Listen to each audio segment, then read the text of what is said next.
Welcome back, everybody, to some more Counterpoints. I'm Goodrich. I'm Allie. I'm Kyle. And I'm Spurrier.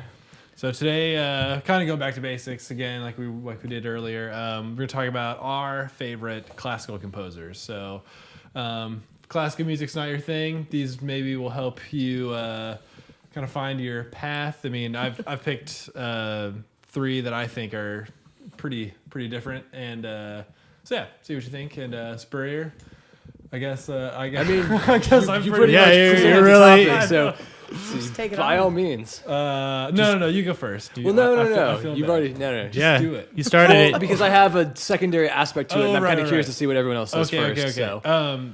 So I would have to say, if I was to pick one to be my ultimate favorite, like if I guess only could listen to one classical composer for the rest of my life or whatever, it'd probably have to be Bach. And I know you're going to bring it up later, but even out of like everything, like I would still pick Bach just because, I mean, I personally think he's just a genius. And I mean, he basically, whenever we went through school and we did music theory and everything, the rules to music theory are essentially based off of his compositions. Well, except all the ones where he breaks those rules. Well, yeah, I'm telling the story.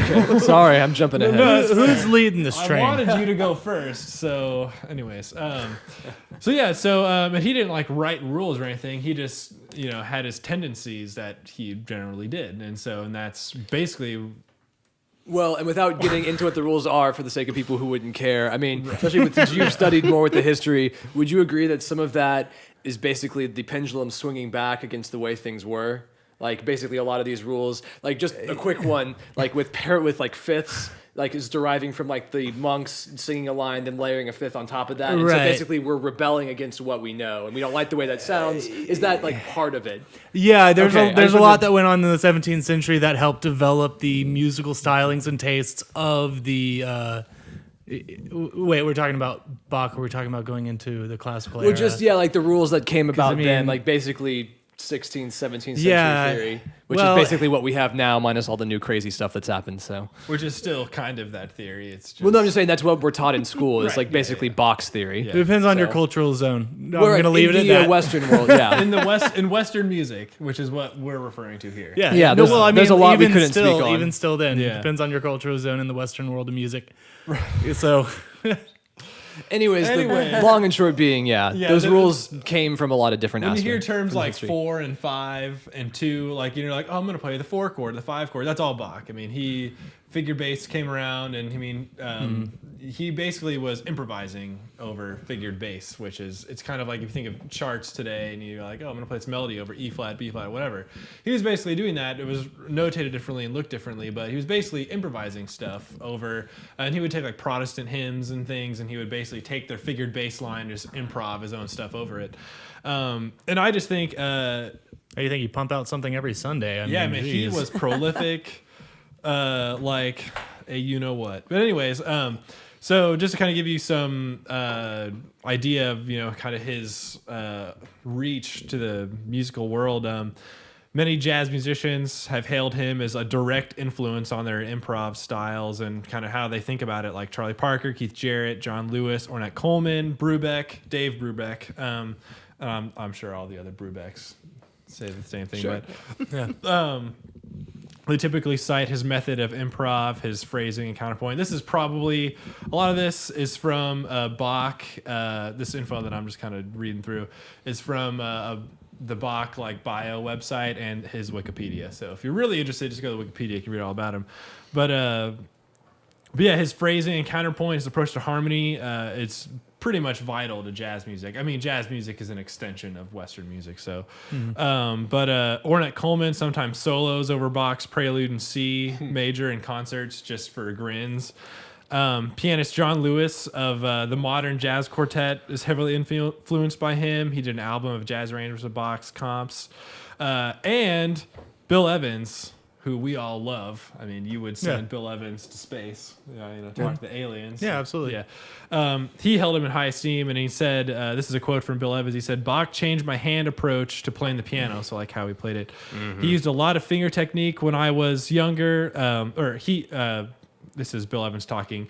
I used a lot of finger technique when I was younger, and I changed over a weight technique.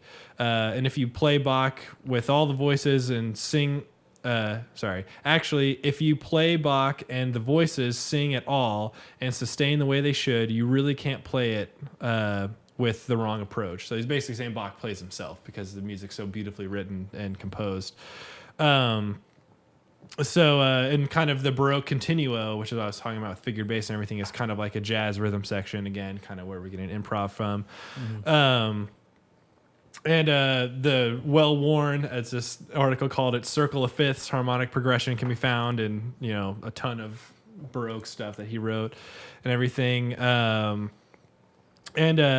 Just kind of on a personal note with me, why he kind of clicks is just his theology and from a religious standpoint. I mean, he was like deeply religious, and he was from a family of musicians who are all super religious, and they thought of what Raymond Erickson, who was the author of The Worlds of J.S. Bach, said that basically what he thought he was doing was kind of like an act of prayer, which, this is kind of getting into, my personal beliefs and everything. So you can skip forward to wherever. I just wanted to gloss over it. But, I mean, this is translated from German, but Bach's quoted as saying, the aim and the final end of all music should be none other than the glory of God and the refreshment of the soul, which I am all about. Music is, and he said, music is an agreeable harmony for the honor of God and the permissible delights of the soul. I just think that connects with me personally, just on a level, where I think, and, a lot of music, a lot of people get off the train at a certain point with it, but, I'm with them all the way there. But, and I don't know, it's nice to, hear about a musician like that kind of takes it to that level. And I was always a fan. Going back to people that liked him, Beethoven said he was the immortal god of harmony. And Beethoven's the reason that we know Bach. Yeah, exactly. Today, saving all like those. Mozart probably didn't know who Bach was, or like if he did, it wasn't that big of a deal. Like Beethoven basically discovered Bach again. It was like, hey, this guy's awesome. We should say he's the best around. And people are like, oh, you're right. Yeah. So, and another Bach quote. I know I'm going like all about Bach, but all of us I think agree that Bach is like. It's like you're switched on Bach. Yeah. Right, exactly. Yeah. A little bit of Walter Wendy. There you go, everybody. This is Bach's seal. Maybe, I don't know. So, yeah, if you can see this, just look up Bach's seal on Google. It's this. Or look up Bach's seal on Spurs. Yeah, there you go. And Bach's also quoted as saying... palindromic symbol, right? Yeah, well, it's his thing flipped on itself. It's JSB, and then on an axis, it's flipped upon itself, and then it has a crown. There's technically more parts. Maybe I'll add to it, but that's the main core of it. So, and Bach's quoted as saying... Should get more cut-off tees for that. Yeah, I know. My wife beaters, my wife Bachers. I don't know. I like that better. That's I like my that Bach better too. beaters. Yeah. But yeah, Bach's quoted as saying, "I worked hard. Anyone who worked as hard as I did and can achieve the same results," which goes, I know, with a philosophy that we've all like kind of ascribed to. The and ultimate craftsman. Yeah, it's not kind of dispelling the myth of talent, and it's you're basically put in your life, and there's circumstances that surround you, and the work you put into it is basically how you get to where you are. Talented at practicing. And Bach was born into a family of musicians, that all composed for the church and stuff. And so he was basically expected to do that. And he was just like, you know what? I want to be really good at this. And so, and he was, trying to get a job too, like at the church and everything. So, let me look at it here. Oh, I feel like we need to just mention Glenn Gould. Like, if you're gonna if you're gonna listen to Bach, he's essentially the expert, at least on the keyboard side of Bach. Yeah, which is a huge part of it. But yeah, exactly. And a few key things to listen to: the Brandenburg concertos, the well-tempered clavier, toccata and fugue is probably his most famous, I guess. We're kind of have a skewed. And toccata and fugue might not be by Bach, but that's sort of up in the air, I think. Still, I'm not going to believe it is by Bach though, because it has like 4 of my favorite measures of anything ever. Okay, so the Goldberg variations, especially if you're going with Glenn Gould versions, that's like the gold standard. So the Mass in B minor, some consider his crowning jewel. For me, it's all the counterpoint though, like all the well-tempered clavier, all of his fugues and stuff. Yeah, I mean, like the Mass in B minor is swell. It's also like 2 hours long. Yeah. I mean, it's like crazy, some of his huge. Yeah. Yeah, I let my students listen to some of the fugues, and their minds are blown. Yeah. Yeah. Oh gosh, And I think it's really cool. And I think for us too, being musicians and have studied music, like when you actually try to sit down, and we all had to write, theme and variations and fugues and stuff. When I try to do that, Thanks, and do Dr. it Chave. right, yeah, Thanks, Dr. Hunt, Yeah. and Dr. Dr. Hunt. Chave and Yeah. Dr. Castro and all them at UTA. When you try to do it, you realize how hard it is. And when you try to play them too, and when you try to play them, like changes Spurrier your knows. whole way you perceive exactly pieces. So I'm just gonna keep rolling on the Bach train if that's okay. Well, we're gonna need to take a little break here in a second. Holy crap! Already. Yeah, I was gonna say we may need to trim some of these as we move forward, but Maybe we should just talk about the big three. I don't know. I mean, and we can just then also mention. We'll just see. run So over our- we're taking a little break Take because a this break. camera's Some super sweet. foreshadowing. There's a lot of meat in that sandwich.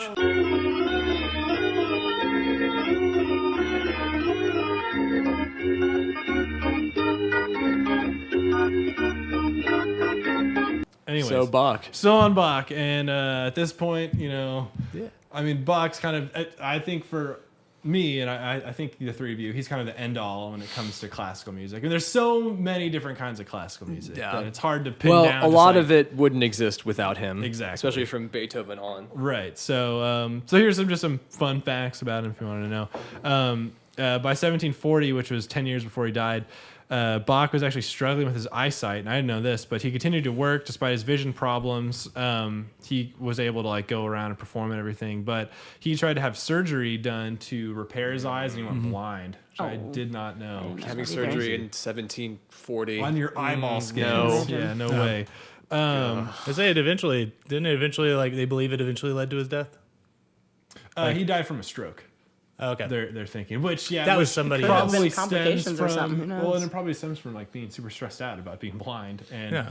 I'm sure the tools were super clean too. But Oh yeah. and I actually didn't know this. A few of his works were ever even published during his lifetime, because like you were saying, so many of them were just composed for the church because that was his job. That he just cranked them out, and then after he died, and like you were saying, Beethoven found a bunch of them. Yeah, Like, a lot of people "Whoa, just- these are really good guys. Well, Whoa now. And again, with this whole idea of the pendulum swinging, there was such a rebellion against Bach's time because, like, Baroque music, what's that period between Baroque and classical? It starts with an R. Rococo? Rococo, yeah. Basically, with the idea that you could improvise on stuff and embellish things, Rococo got so ridiculous that you couldn't even know what the original song sounded like. Yeah. And so classical was swinging like, you're going to play what's on the page, you're not going to improvise, you're not going to do anything. So I think that's kind of why Bach got pushed to the side for Just kinda- 50 to 100 years or It's kind of whatever it ironic is. considering all the improvising he did, and and then they're like, no, you play exactly what he did. It's just like, Well, no, but I mean, like, that's why his stuff, I think, was kind of like they weren't like playing that stuff. Like, we're playing our stuff because we don't want to have all that. well, right. But I'm just saying, like, it's funny how that gets turned into like his improvisational, like his basically like his gut reactions to like a figured bass line basically became like, this is a rule that we're gonna learn in theory. Oh, one, sure, yeah, kind yeah, of yeah. thing. Kept bit branching off that, but No, that's that a kind good of makes point. me think of too about how who was like Joe Ragtime. Scott Joplin. Joplin, yeah. About how Joe Ragtime. well, Hey there, everybody. Come on down and play a little piano for you. Joe Ragtime playing Daddy's for you. Anywho, how he did not like how people were just basically speed playing his stuff, and there's like, I'm gonna play these rags like super fast. He's like, no, like Maple Leaf Rag, which is the like people were like and playing super fast. He's like, no, man, you gotta play it laid back styles. Like that's how it is. So, anyways, man, this whole one we should just make about Bach. I mean, honestly, we're already like halfway. Anyways, in 1706, Bach actually married his cousin, which I guess back then wasn't super uncommon, but Well, like, first, second, his third. first wife Okay. was no, His Marie first, cousin. second cousin. well, no, but also his first wife. Yes, but was was it number his cousin, first though. cousin. Okay. This is cool. first. His first everything Well.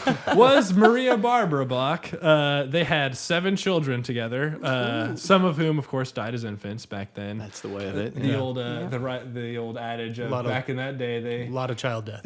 like the saying was, oh yeah, we didn't have like birth control or modern medicine. We died at the ripe old age of childbirth or whatever it was. Oh, dear. That's not something to laugh about. Anywho, Our understanding of medicine was what kept us in check. Yeah, just wash the metal off in the stream and you'll be fine. Stick a leech around it. Yeah, it'll be great. No. Yeah, and then going back to what you said, eye surgery back then. No way, man. no no. way. Not me. Even though they had really awesome tools back in like ancient Roman times that were probably way closer to what we have now in comparison. Well, at least they Lost had, to time until recently. You know what I'm saying? So Maria died in 1720 while Bach was traveling with Prince Leopold. I don't know why I included that. She died in 1720. The following year, Bach married a singer named Anna Magdalena Wulken, and they had 13 children, but more than half of them died. Not to be as outdone. children. Not to be outdone. Old. How many did your last wife had? Double it. Going Yeah. for it. Almost made it to double. That was it. Well, but half of them died too. So I know, but kind didn't of make is it a to sliding 14. So scale, yeah, or it's whatever. Yeah. We got 3.5 fine, kids fine. running Which around with somewhere. Bach, as long as we're talking about her, the notebook that Bach gave to her, everyone knows the bum ba da da da dum bum bum bum ba da da da dum bum bum. That's not by Bach. Just it's by Stop it. Christian Petzold, Yeah. along with Stop another saying other it is. pieces in there. So People thought that was by Bach. like I played that piece about 100 Yeah. times today, and they all say it's by Bach. The paper does. Uh-huh.